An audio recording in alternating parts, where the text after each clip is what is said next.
Hello students, welcome to Visionary classes. So today we will going to topic of CVT 2020 EVS PYQs. ठीक है, again हम लोग previous year question discuss करेंगे।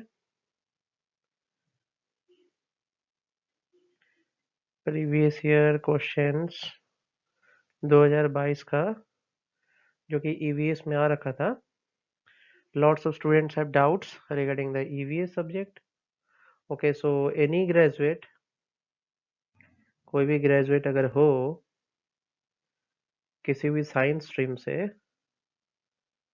any graduate that is having bachelor's in science, they can apply for the EVS. Okay, so there is no mandatory that you have done in which subject. It is necessary you have graduated from your what, environmental science is not necessary. Okay, तो any graduate, कोई भी अगर आपके botany है, zoology है, maths है या कोई भी सब्जेक्ट हो जो कि साइंस स्ट्रीम से हो, आप उसमें ईवीएस के लिए अप्लाई कर सकते हो।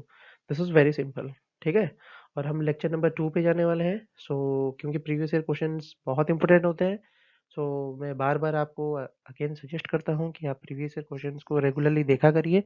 जो भी वीडियोस बन रहे हैं, जो भी हमारे लेक्चर बन रहे हैं, आप उसको हमेशा देख सकते हैं। And if anybody has doubt, ठीक है, तो आप कमेंट बॉक्स पे भी कमेंट कर सकते हो, और हमारा व्हाट्सएप नंबर जो है वो नीचे दिया हुआ है। You can directly talk to us in the WhatsApp, and you can also join our regular batches. हमारे रेगुलर बैचेस भी चल रहे हैं जिसमें हम लोग प्रॉपर कोर्स आपको पढ़ा रहे हैं, और साथ ही साथ आपको सारे मटेरियल्स वगैरह भी मिल रहे हैं, तो इस वजह से आप उस कोर्स को भी ज्वाइन कर सकते हो।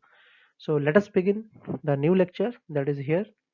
So the first question you can see here, it is telling that identify the correct active voice for the sentence given below.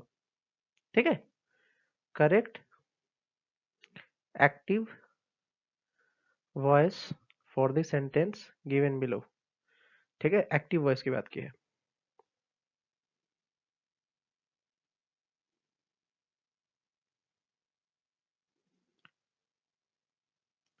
This is active voice. ठीक है, पैसिव वॉइस।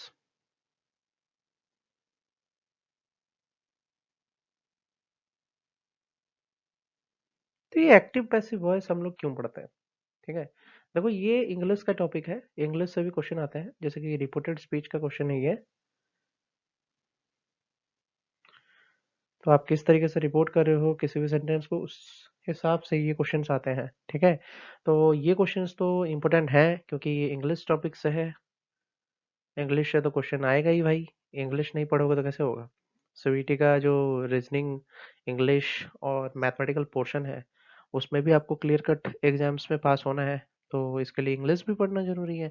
और इंग्लिश में खासकर जो आपका पार्ट्स ऑफ स्पीच या reported speech, ये सब बहुत इंपॉर्टेंट होता है।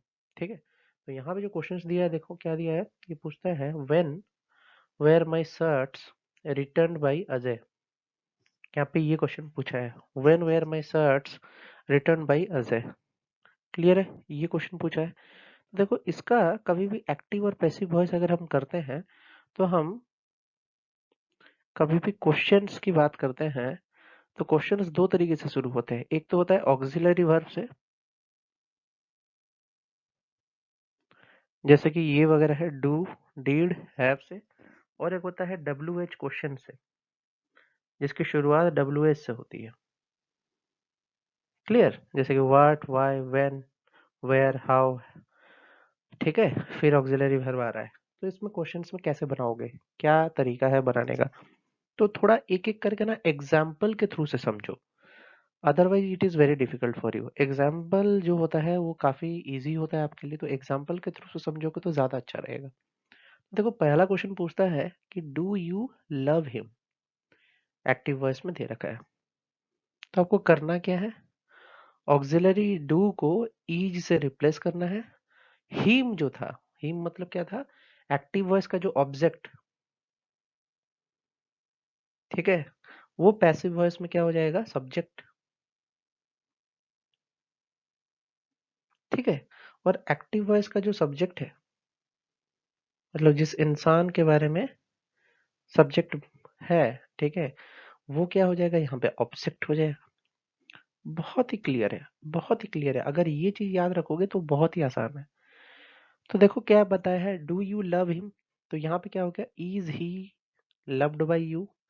उसी तरीके से did he break you, did का वाज हो गया, ठीक है। और द विंडो था, तो विंडो यहाँ पे क्या हो गया, सब्जेक्ट हो गया। तो इसी तरीके से आप क्वेश्चन बना सकते हो। आप क्वेश्चन में किसी भी क्वेश्चन में देख लो, आप किसी भी क्वेश्चन में देख लो, वही हाल है, ठीक है। फिर बात करते हैं कि डब्ल्यू एच क्वेश्चन में क्या होता है। डब्ल्यू एच क्वेश्चन में शुरुआत वहीं से होता है, शुरुआत वहीं से होगा। ये चीज क्लियर कर रखना दिमाग में, वही रहेगा, चेंज नहीं होगा। देखो, पहला जो सेंटेंस का वर्ड है वो वहीं से होगा, ये चीज दिमाग में क्लियर रखो, ठीक है। डू और डीड के लिए इज और वाज होता है, लेकिन अगर हम दूसरी चीजों की बात करें, जैसे कि हैव हुआ, ठीक है, तो उसका हैज हो जाएगा। क्लियर, ये चीज समझ में आया। तो past tense, present tense, tense वगैरह भी चेंज मत करना, इस चीज का भी ध्यान रखना। तो एक्टिव पैसिव वॉइस में इन चीजों का ध्यान रखना पड़ता है बाबू, ठीक है। तो क्वेश्चन क्या पूछा था कि when were my shirts return by the Ajay, तो पहला वर्ड तो व्हेन रहेगा ही रहेगा, जैसे कि सब में तुमको व्हेन दिख रहा है, ठीक है। फिर बोला था अजय, रिटर्न बाय अजय, तो सब्जेक्ट में अजय आ जाएगा, तो अजय तो है, यहाँ पे भी अजय है, यहाँ पे भी अजय है, लेकिन वेयर था, ठीक है। यहाँ पे क्या था, when did you write the letter, when did you write the letter, यहाँ पे पूछा था when was the letter written by you, ठीक है। जो शर्ट्स थे, क्या, जो शर्ट्स था वो क्या है, प्लूरल है, सिंगुलर नहीं है, इस वजह से यहाँ पे डिड आया। फिर अजय आया, रिटर्न माई शर्ट्स आया। क्लियर, ईज नहीं होगा क्योंकि प्लूरल नहीं है, विल भी नहीं होगा क्योंकि प्लूरल नहीं है, ठीक है। तो इतना ध्यान रखो कि डिड क्यों आ रहा है और उसका माई शर्ट्स क्यों हो रहा है। तो एक तरीके से आप इस टॉपिक को रिवाइज करोगे अगर एक्टिव पॉसिव वॉइस को, तो आपको इंग्लिश वाले क्वेश्चंस में दिक्कत नहीं होगा। And each mark is important, again each mark is important for you, very very important for you, ठीक है। हर मार्क जो है वो इम्पोर्टेंट है। क्लियर कट, आगे चले। Okay, next question. यहाँ पे पूछता है कि Farhan told Ashok that the Taj Mahal is the seventh wonder of the world.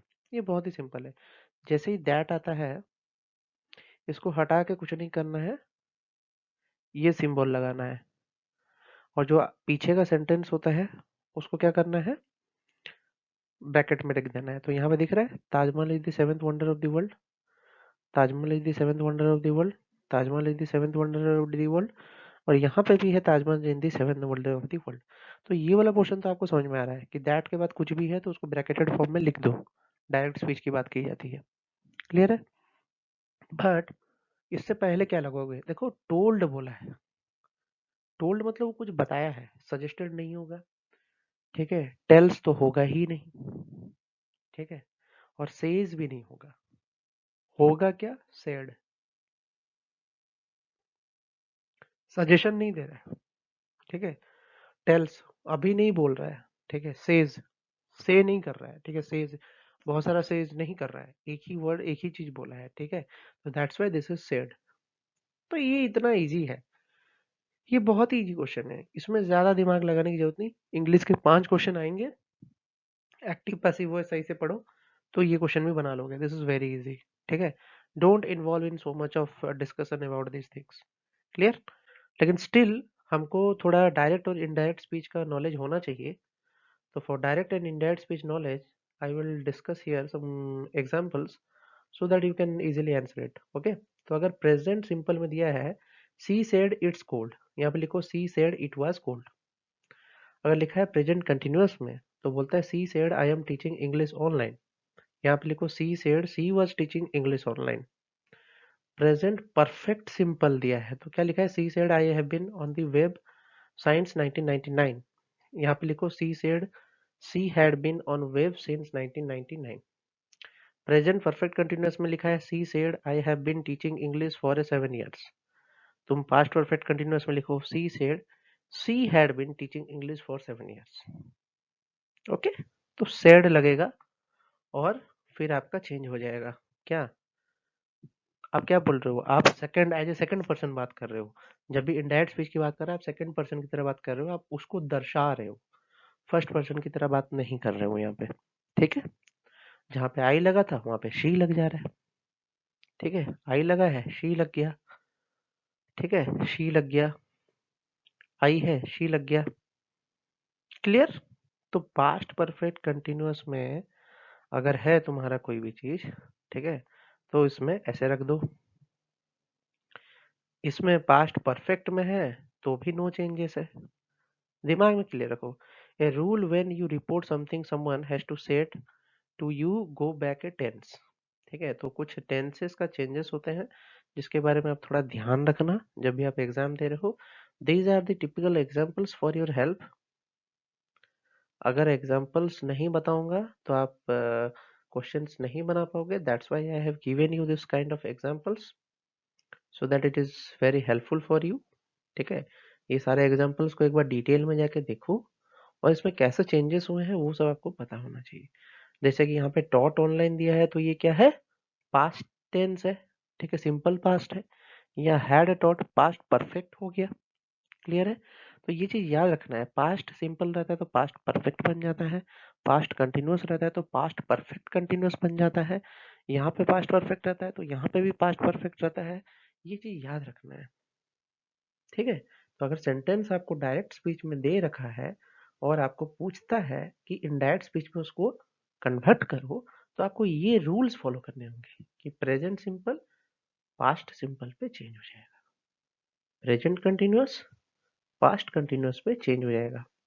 So this table is very helpful for you. So that's why I have provided this table so that you can answer it is very easily. Clear? So all the students, I know this is very easy for you if you understand these things. Clear? Let's go. ये question it is asking choose the correct order of the paragraph to create a meaningful out of PQRS set. ठीक है, PQRS set से पूछा है। चलो इसमें बनाते हैं, ऑप्शंस के थ्रू से बनाओ तभी सही बना पाओगे। देखो क्यों शुरुआत नहीं होगा क्योंकि यहाँ पे फॉर्म्स दिया है, फॉर्म से कभी पैराग्राफ का शुरुआत नहीं होता है, तो ये वाला तो कट आउट हो गया। पी क्या दिया है? यहाँ पे बोला to explain that, to explain that ये भी नहीं हो सकता है, ये टू एक्सप्लेन के बाद दैट तो कभी नहीं आएगा। ठीक है, तो ये पहला वाला ये भी नहीं होगा, दूसरा में आपका पी नहीं आएगा, क्यू नहीं आएगा, पी भी नहीं आएगा। फिर आता है to explain the approach to the opposites in the theory of forms. ठीक है, फिर आता है आपका S, how Plato can deny the existence. देखो आर के बाद अगर एस को आप कनेक्ट कर रहे हो तो ये भी नहीं बन रहा है, आर के बाद एस नहीं बन पाएगा। ठीक है, बट अगर लिखेंगे टू एक्सप्लेन हाउ, देखो हाउ ये कितना परफेक्टली बैठ रहा है। हाउ किस चीज को एक्सप्लेन करेगा? कोई एक प्रोसेस को एक्सप्लेन करने की बात चल रही है। तो how Plato can deny the existence of some forms required looking at the seconds. ठीक है, some forms required looking at the second, क्या सेकेंड अप्रोच, है ना, approach to the opposite in the theory of the forms that there are no opposites. Clear है? तो definitely explain किस चीज को करेगा? किसी ऐसे चीज को करेगा जो तुम्हारा प्रोसेस होगा। ठीक है, to explain how, to explain how से ही शुरू होगा, तो इस वजह से एस तो आएगा ही आएगा सामने, तो first one should be S. कुछ भी करो, और एक ही ऑप्शन दिया था तो आप यही से इसको आंसर लगा सकते थे, आपको आगे जाने की जरूरत ही नहीं थी। This was the simple. Okay, next question, choose the correct sentence. ये बहुत ही सिंपल है। देखो यहाँ पे सिंपल पास्ट है, सिंपल पास्ट है, सिंपल पास्ट है। गॉन, गोज, वाज ये सब नहीं होगा। ठीक है, ये पास्ट कंटिन्यूअस नहीं लिख सकते हो। ठीक है, सुपरलेटिव डिग्री नहीं लिख सकते हो, सिंगुलर डिग्री नहीं लिख सकते हो। ठीक है, सब पास्ट में है तो सब पास्ट में ही रहेगा, सिंपल पास्ट में। तो इसको बताने की जरूरत नहीं है, this was very simple. Okay, हाँ देखो, इस तरीके का क्वेश्चन हमने पहले भी बनाया था। एक टोल्ड वाला आया था इनडायरेक्ट स्पीच में, ठीक है। तो उसमें क्या लिखा था कि हर्षा टोल्ड द हाउसकीपर। ये बोल सकते हो कि हाउसकीपर को उसने बोला। टू कहाँ से आ जाएगा भाई? टू तो होगा ही नहीं, ठीक है। तो ये सही है सारा सेंटेंस, बस ये टू होने की वजह से ये गलत हो जाएगा। क्लियर?